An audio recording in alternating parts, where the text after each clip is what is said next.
You told someone about your dream once. You remember how good it felt? The smiles, the praise, the excitement in their eyes, and then, you never did it, why? There is a force that steals your dreams before you ever begin to chase them. It doesn't look like fear. It doesn't feel like laziness. It feels like joy. This is the story of a man who discovered the truth, too late, and then just in time. In a small village, there lived a young man named Simon. Simon had enormous dreams. Every week, a new plan. A shop, a pottery business, a house he would build with his own hands. But Simon had one habit that quietly destroyed everything he ever wanted. Before he lifted a single finger, he told everyone, "I will open the biggest shop in this village. Everyone will come to me." The people cheered. They praised him. And that night, Simon slept like a man who had already won. But the next morning, the energy was gone, the shop was never opened. This happened again. And again. And again. Simon announced his dreams like a king announcing a feast. And like a feast that is only described, but never cooked. His life stayed empty, his hands stayed still, and somewhere deep inside his chest, a quiet shame began to grow. One evening, Simon sat alone by the old well at the edge of the village. An elder approached him, quiet, humble, a man whose actions had always spoken louder than his words. Elder said, "My son, why do you look so troubled?" Simon said, "I don't understand myself. I have ideas. I have energy, but nothing ever gets finished. What is wrong with me?" The elder did not answer immediately. He simply said, "Come with me tomorrow morning. I want to show you something." The next morning in the elder's small garden, he held out 2 seeds. He gave one to Simon. Elder said, "Plant this in the ground." Simon dug a small hole, placed the seed gently inside and covered it with dark soil. Then, the elder held up the second seed. He called the children nearby. He raised his voice. "Look, everyone! I have a seed. Soon it will become a magnificent tree. Watch how wonderful it will be." The children clapped. They smiled, and the elder placed the seed on a rock and walked away.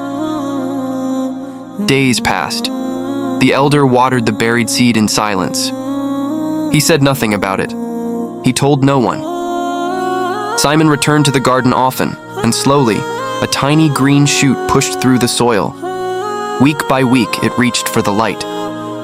Meanwhile, the seed on the rock sat in the open sun. It cracked, it dried. Birds pecked at it. It became nothing. Now the elder speaks slowly, like someone handing over something precious.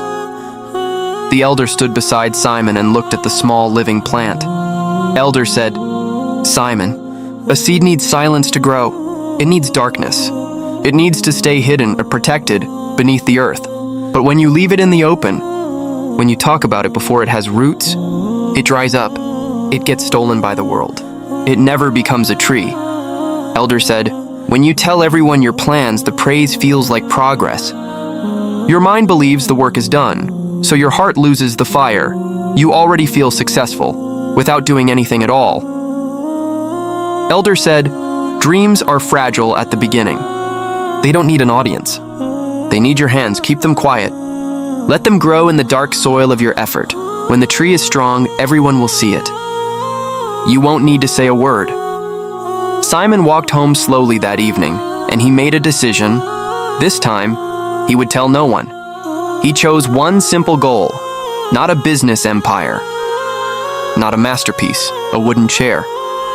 Every evening after his work was done, he went to a quiet corner, just him and the wood. Some nights he felt excited. Some nights he felt tired, but there was no audience. No one waiting for him to succeed. No one watching him fail, just his hands. And the work?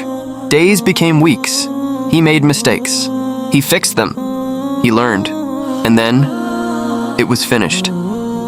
Simon sat down in the chair he had built. He felt something he had never felt before. Not the hollow pride of a man who was praised, but the deep, quiet pride of a man who had done. Word spread, slowly. Naturally, his neighbor saw the chair. Neighbor said, "Simon, this is beautiful. When did you make this?"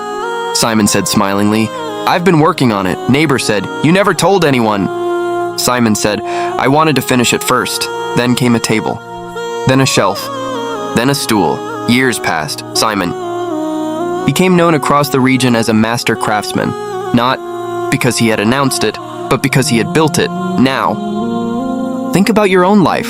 How many goals did you announce and abandon? How many dreams did you share too early and watch slowly fade? Here is the truth no one tells you.